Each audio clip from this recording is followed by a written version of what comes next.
Chair recognizes Senator Perry for a motion to concur on House amendments to Senate Bill 4.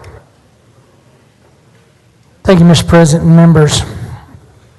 Senate Bill 4 went over to the House and came back with a few changes. I'd like to go through what those changes were. The House removed civil liability, 3-judge panel, possible loss of state grant funds. The House changed the following. A complainant now has to be... Excuse me, Senator. Yes. Can we have order, please? A complainant now has to be a resident of or be employed... Excuse me, Senator. To a House member, please. Order on the floor. Thank you. A complainant now has to be the resident of or employed by the entity in which they are filing a complaint on.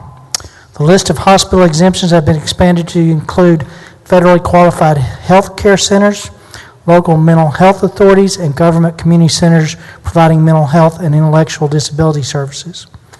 Criminal offenses have applied to the elected official or appointed officials now only apply to when they are knowingly failed to honor a detainer.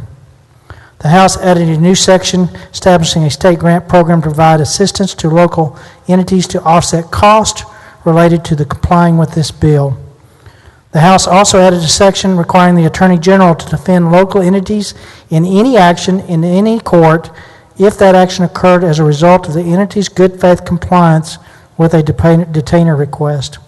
There is also a new section clarifying what happens with surety bonding for people in temporary federal custody. Now, nowhere in the bill, as it comes back from the House, does it instruct officers to demand papers. Nowhere in this bill does it allow officers to stop a person solely to enforce federal immigration law. And nowhere in this bill does it require officers to ask at a lawful detention. Local officers still do not have the authority to arrest a person by merely being unlawfully present. This is a federal power. Victims in crimes are now protected by state statute in this bill and still contain the Senator Zaffarini amendment pertaining to community outreach program. Remember, this bill changed several ways, I believe, for the better. And I want to say I thank you to Lieutenant Governor, to the AG, the Governor, to Speaker Strauss, Chairman Guerin, and my House colleagues that debated a very robust and lengthy time. And just as importantly, I want to thank my Senate members. We have been very respectful in all of our debates, and this one included. Actually, February 9th, seems like an eternity ago.